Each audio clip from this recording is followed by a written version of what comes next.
अगर आपने गौर किया हो तो महाभारत के सभी पात्रों का जन्म बड़ा ही विचित्र था। कोई भी सरल तरीके से नहीं जन्मा था। इसका हर एक पात्र अपने आप में आकर्षक और रहस्य से भरा है। महाभारत से जुड़े कई ऐसे तथ्य हैं जो आज भी बेहद कम लोगों को पता है। तो जानेंगे इस रहस्यों के बारे में। कृष्ण और अर्जुन का पुनर्जन्म। कृष्ण और अर्जुन अपने पूर्व जन्म में नर और नारायण रूप में थे। उन्होंने नर और नारायण रूप दंभो उद्धवा नामक असुर का वध करने के लिए ही लिया था। कर्ण ही पूर्वजन्म में दंभो उद्धवा नामक असुर था और कर्ण का वध करने के लिए ही कृष्ण और अर्जुन ने वापस पुनर्जन्म लेना पड़ा था। कृष्ण की एक और बहन। श्री कृष्ण की बहन सुभद्रा है, यह तो सभी जानते हैं, लेकिन उनकी और एक बहन थी जिसका नाम एकांगा था। वह नंद बाबा और यशोदा की पुत्री थी। द्रोणाचार्य का जन्म।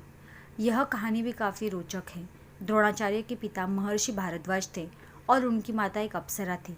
एक शाम भारद्वाज गंगा नहाने गए, तभी उन्हें वहाँ एक अप्सरा नहाती हुई दिखाई दी। उनकी सुंदरता को देख ऋषि मंत्रमुग्ध हो गए और उनके शरीर से शुक्राणु निकला, जिसे ऋषि ने एक मिट्टी के बर्तन में जमा करके अंधेरे में रख दिया।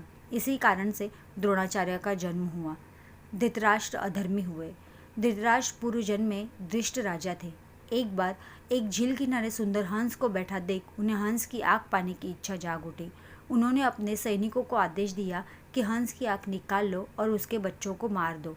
इस क्रूरता के कारण धृतराष्ट्र अंधे हुए और उनके 100 पुत्र युद्ध में मारे गए। भीष्म पितामह पूर्व जन्म में 8 वसुओं में एक वसु थे।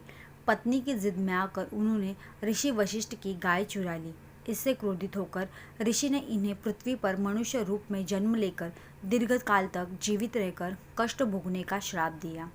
वही अभिमन्यु अपने पूर्व जन्म में राक्षस कालयवन था, जिसका वध श्री कृष्ण ने किया था और उसकी आत्मा को अपने अंग वस्त्र में बांध द्वारका आ गए और वस्त्र को अलमारी में रख दिया।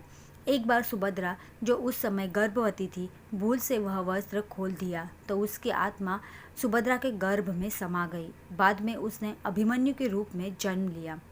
द्रौपदी अपने पूर्व जन्म में ऋषि कन्या थी। अपने पाप कर्मों के फलस्वरूप उसे कोई अपनी पत्नी के रूप में स्वीकार नहीं कर रहा था। तब उन्होंने शिवजी की घोर तपस्या की। तपस्या से प्रसन्न होकर शिवजी प्रकट हुए और द्रौपदी को वर मांगने को कहा। तो उसने मुझे सर्वगुण संपन्न पति चाहिए तो ऐसा कहा।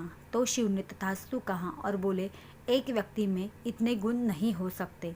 तुम भारतवंशी 5 पांडव की पत्नी बनोगी। कौरवों के जन्म का राज।